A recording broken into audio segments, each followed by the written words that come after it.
वनरक्षक वनसेवक भरती 2025 महाराष्ट्र। नमस्कार विद्यार्थी मित्रांनो, तुमच्यासाठी अतिशय आनंदाची बातमी घेऊन आलाय। वनरक्षक आणि वनसेवकांची नवीन भरती या ठिकाणी निघत आहे, एक लक्षात ठेवा। आणि या भरतीमध्ये शिक्षण फक्त 10वी पास लागते, 12वी पास लागते। महाराष्ट्रातील आपण कोणत्याही जिल्ह्यातले असाल तर मुला-मुलींना फॉर्म भरता येणार आहे वनरक्षक आणि वनसेवक भरतीमध्ये। आणि वनसेवकचं जे पद आहे हे नव्याने या ठिकाणी निर्माण करण्यात आले, गट संवर्गातलं पद आहे। आणि यामध्ये जर आपलं सिलेक्शन झालं, पगार सुद्धा 15,000 ते 47,600 पर्यंत आपल्याला भेटणार आहे। आणि त्याचबरोबर वनरक्षक मध्ये तो पगार भेटणार आहे 21,700 ते 69,100 दरम्यान भेटणार आहे। तर वनरक्षकच्या मध्ये ज्या जागा रिक्त आहेत, तर आता एवढे जे विद्यार्थी मित्रांनो एक अपडेट आलं होतं की वनरक्षकची त्या ठिकाणी रिक्त जागा किती याबद्दल बैठक घेतली होती, तर त्यामध्ये जे 600 प्लस जागा ज्या विद्यार्थी मित्रांनो वनरक्षकच्या रिक्त आहे, लक्षात ठेवा। आणि वनसेवकांच्या 12,991 जागा रिक्त आहे, म्हणजे जवळपास तुम्ही धरून चला की या ठिकाणी 13,700 जागा या ठिकाणी तुम्ही धरून चला।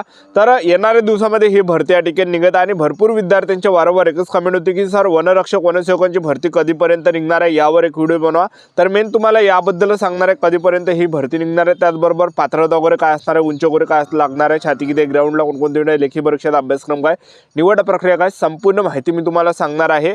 आजचा व्हिडिओ खूप महत्त्वाचा होणार आहे, व्हिडिओ शेवटपर्यंत बघा आणि व्हिडिओला आताच लाईक करा। नमस्कार विद्यार्थी मित्रांनो, माझी नोकरी कॉर्नर यूट्यूब चॅनलवर मी गोपाल वानखडे तुमचं सर्वांचं सहर्ष स्वागत करतो। तर मित्रांनो, व्हिडिओचा थंबनेल बघून तुमच्या लक्षात आलं असेल की आपला व्हिडिओ कोणत्या टॉपिकवर होणार आहे। व्हिडिओ सुरू करण्याच्या आधी आपल्या यूट्यूब चॅनलला सबस्क्राइब करा, जेणेकरून प्रत्येक भरतीचे अपडेट तुमच्यापर्यंत सर्वात आधी पोहोचेल। जास्त करून वनरक्षक वनसेवक भरतीच्या रिलेटेड जास्त व्हिडिओ आपल्या चॅनलवर अपलोड करत असतो आणि 10वी 12वी पास भरतीच्या रिलेटेड जास्त व्हिडिओ आपल्या चॅनलवर अपलोड करत असतो। व्हिडिओ सुरू करण्याच्या अगोदर सर्वांना एक रिक्वेस्ट आहे, तुम्ही आपला व्हिडिओ कोणत्या जिल्ह्यातून पाहून राहिले हे नक्की कमेंट बॉक्समध्ये सांगा, जेणेकरून मला सुद्धा अंदाज लागणार आहे की आपला व्हिडिओ कोणकोणत्या जिल्ह्यापर्यंत पोहोचू राहिला। तर सर्वात अगोदर मी तुम्हाला वनसेवक पदाबद्दल माहिती सांगून देतो, त्यानंतर वनरक्षक बद्दल सुद्धा तुम्हाला समोर सांगतो। तर वनसेवक मध्ये जी शैक्षणिक पात्रता आहे, तर यामध्ये फक्त 10वी पास आणि 12वी पास पाहिजे, एक लक्षात ठेवा। जे रिक्त जागा आहे त्या 12,991 जागा रिक्त आहे वनसेवकांच्या। तर यामध्ये फक्त 10वी पास आणि 12वी पासच पाहिजे, जास्त यामध्ये शिक्षण पाहिजे नाही। जर तुमचं ग्रॅज्युएशन वगैरे झालं असेल तर आपल्याला फॉर्म भरता येणार नाही वनसेवक पदामध्ये, कारण की शासन निर्णयामध्ये त्या ठिकाणी नमूद केलं आहे की वनसेवक मध्ये जास्त शैक्षणिक पात्रता लागत नाही, एक लक्षात ठेवा, ठीक आहे। तर यामध्ये फक्त लागणार आहे 10वी पास लागणार आहे आणि 12वी पास लागणार आहे, बस एवढं शिक्षण ज्यांचं असेल तर त्या विद्यार्थ्यांना फॉर्म या ठिकाणी भरता येणार आहे, एक लक्षात ठेवा, ठीक आहे। आणि त्याचबरोबर जे वयोमर्यादा जर आपण विचार केला तर गट संवर्गातलं पद आहे, वयोमर्यादा जे यामध्ये असणार आहे तर ते 18 ते 38 वर्षापर्यंत असणार आहे, कारण की गट संवर्गातलं पद आहे वनसेवकांचं। तर एवढे काही यामध्ये या ठिकाणी पात्रता असणार आहे। त्याचबरोबर जे मुलांना सुद्धा फॉर्म भरता येते, मुलींना सुद्धा फॉर्म भरता येणार आहे वनसेवक पदामध्ये। आणि त्याचबरोबर भरपूर विद्यार्थ्यांचे कमेंट असते की सर यामध्ये वर्दी आहे का, तर वर्दी यामध्ये एक लक्षात ठेवा, खाकी वर्दी यामध्ये राहते, ठीक आहे। आणि त्याचबरोबर जे वनसेवक मध्ये जर आपण पाहिलं तर भरपूर विद्यार्थ्यांची अशी सुद्धा कमेंट होती की सर वनसेवक मध्ये पेपर होणार आहे की नाही होणार आहे। तर पहा विद्यार्थी मित्रांनो, तुम्हाला सांगून देतो वनसेवक पदामध्ये पेपर होणार आहे, कारण की वनसेवकांचा जो शासन निर्णय आहे त्यामध्ये दिला आहे की ही जी भरती आहे हे सरळ सेवेने या ठिकाणी भरली जाणार आहे।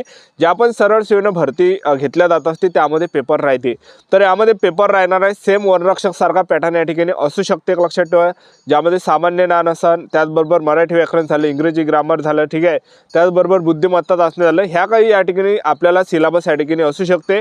त्यामुळे आपल्याला अभ्यास काय करायचा आहे, तर पहा विद्यार्थी मित्रांनो, जास्तीत जास्त आपल्याला तुम्हाला सांगून देतो, एवढं मोठं वाचल्यापेक्षा एवढंच वाचा आणि जे महत्त्वाचं आहे ते वाचा, ठीक आहे।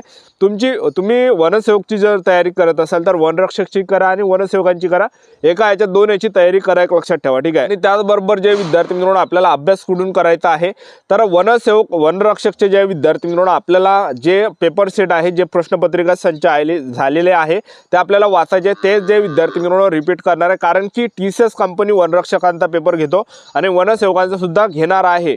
आणि TCS कंपनी काय करते की जे त्यांनी जुने प्रश्न टाकले ते जुने प्रश्न रिपीट करते। तर आपल्याजवळ जे विद्यार्थी मित्रांनो प्रश्नपत्रिका संचय वनरक्षकच्या पहिल्या दिवसापासून तर शेवटल्या दिवसापर्यंत जेवढ्या पण शिफ्टमध्ये पेपर झाले 2019चे म्हणा 2023ला जे आता वनरक्षकची भरती झाली होती त्यामधले सर्व शिफ्टचे पेपर आपल्याजवळ आहे। सर्व पहिल्या दिवसापासून तर शेवटल्या दिवसापर्यंत सर्व शिफ्टचे पेपर आपल्याजवळ आहे, मोठा पेपर सेट आपल्याजवळ आहे, एवढा मोठा पेपर सेट आहे तो तुम्हाला जे विद्यार्थी मित्रांनो मी निःशुल्क देतो, 1 रुपया सुद्धा आपण त्यावर घेत नाही, 1 रुपया सुद्धा तुमच्याजवळून म्हणून घेत नाही, फक्त तुम्हाला करायचं काय, आपला टेलिग्राम ग्रुप आहे, या व्हिडिओच्या डिस्क्रिप्शन बॉक्समध्ये लिंक दिली आहे, तर जॉईन करून घ्या। त्यावर जे विद्यार्थी मित्रांनो आपण सर्व प्रश्नपत्रिका संच टाकल्या वनरक्षकच्या 2019 मध्ये जेवढे झाले तेवढे टाकले आणि 2023 मध्ये जेवढे पण पेपर झाले ते सर्व प्रश्नपत्रिका संच टाकले सर्व शिफ्टचे। ठीक आहे, तर तुम्हाला वाचायचं काय, तर हेच वाचा, हे जे प्रश्नपत्रिका संच आहे हेच तुम्ही या ठिकाणी वाचा।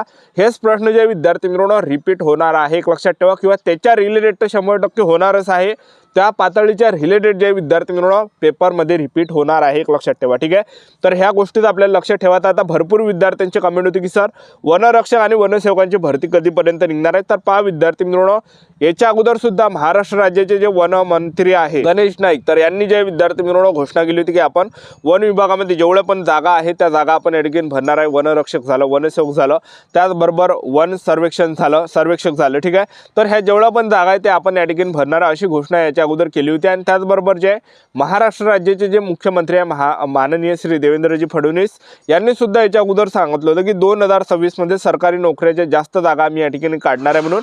तर 2026 मध्ये जे विद्यार्थी मित्रांनो हे भरती या ठिकाणी तुम्हाला पाहायला भेटणार आहे वनरक्षक वनसेवकांची। ठीक आहे, आणि त्याचबरोबर जे याच्या अगोदर सुद्धा भरपूर याच्या अगोदर जर आपण पाहिलं 2023 ला लास्ट भरती आली होती आणि आता जे विद्यार्थी मित्रांनो 3 वर्ष या ठिकाणी होत आहे, तर आता या ठिकाणी जानेवारी महिन्यामध्ये भरती तुम्हाला पाहायला भेटणार आहे। जानेवारी किंवा फेब्रुवारी महिन्यामध्ये वनरक्षक वनसेवकांची भरती या ठिकाणी निघणार आहे, आतापासून आपापल्या तयारीमध्ये लागा। आता वनरक्षक बद्दल तर माहिती पाहिलं तर वनरक्षक मध्ये तुमचं ग्रॅज्युएशन असेल तरी भरता येते, फक्त तुम्ही 12वी पास पाहिजे शिक्षण, आणि 12वी मध्ये सायन्स वाले भरू शकते, कॉमर्स वाले भरू शकते, पण आर्ट जर तुमचं असेल तर 12वी मध्ये अर्थशास्त्र किंवा भूगोल ह्या दोनपैकी एक जरी विषय असेल किंवा दोन्ही असेल तरी भरता येते। दोनपैकी एक विषय असेल, अर्थशास्त्र म्हणा किंवा भूगोल म्हणा, एकच जर तुमच्याजवळ आहे, समजा अर्थशास्त्र तुमच्याजवळ आहे 12वी मध्ये तरी भरता येते, तुमच्याजवळ फक्त भूगोलच विषय होता 12वी मध्ये तरी भरता येते। ठीक आहे, मुलांना आणि मुलींना 12वी पास हो। ठीक आहे, जास्त शिक्षण झालं असेल तरीच। आणि त्याचबरोबर वयमर्यादा 18 ते 37 राहते, SC/ST कॅटेगरीला 5 वर्ष सूट राहते। आणि सर्वात अगोदर वनरक्षक भरतीमध्ये काय पेपर आहे, पेपरला जे प्रश्न परीक्षेला विचारले जाते सामान्य ज्ञानाचे 15 प्रश्न, बुद्धिमत्ता चाचणीचे 15 प्रश्न, त्याचबरोबर मराठी व्याकरणाचे 15 प्रश्न, इंग्रजी ग्रामरचे 15, असे जे विद्यार्थी मित्रांनो 60 प्रश्न परीक्षेला विचारले जाते। एका प्रश्नाला 2 गुणा 120 मार्कासाठी पेपर राहते, 80 मार्कासाठी ग्राउंड राहते। अशापैकी 200 पैकी आपला मेरिट लागत असते SC/ST OBC EWS NTV open SBC SCBC या सर्व कॅटेगरीचं। तर अशा प्रकारे आपला या ठिकाणी पेपर असणार आहे, 60 प्रश्न परीक्षेला विचारले जाते।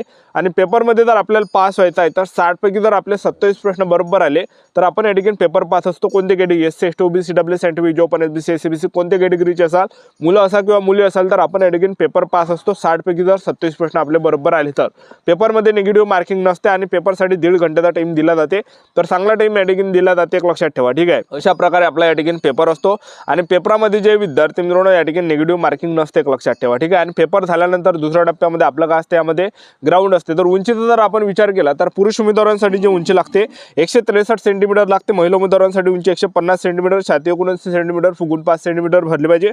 आणि त्याचबरोबर तुम्ही जर ST कॅटेगरीचे असाल तर 152.5 सेंटीमीटर उंची पुरुष उमेदवारांसाठी, महिला उमेदवारांसाठी 145 सेंटीमीटर उंची, छाती 79 सेंटीमीटर, फुगून 5 सेंटीमीटर भरली पाहिजे। आणि हे झाल्यानंतर पुरुष उमेदवारांसाठी 5 किलोमीटर रनिंग आहे, 17 मिनिटाच्या अंदर रनिंग मारले 80 मार्क भेटते, पैकीच्या पैकी जसा टाइम वाढणारा तसे कमी मार्क आपल्याला भेटणार आहे। महिला उमेदवारांसाठी यामध्ये 3 किलोमीटर रनिंग आहे, 12 मिनिटाच्या अंदर मारली तर 80 मार्क भेटणार आहे पैकीच्या पैकी, जसा टाइम वाढणार आहे तसे कमी मार्क आपल्याला भेटणार आहे। हे झाल्यानंतर आणखी एक टेस्ट आहे, पुरुष उमेदवारांना 25 किलोमीटर पैदल चालू लागते 4 घंट्यामध्ये, महिला उमेदवारांना 16 किलोमीटर पैदल चालू लागते 4 घंट्यामध्ये। अशी प्रक्रिया आहे। आपल्या YouTube चॅनल सबस्क्राइब करून ठेवा, वेळोवेळी अपडेट देत राहणार। आजच्या साठी थांबतो, भेटूया नेक्स्ट व्हिडिओमध्ये। जय हिंद, जय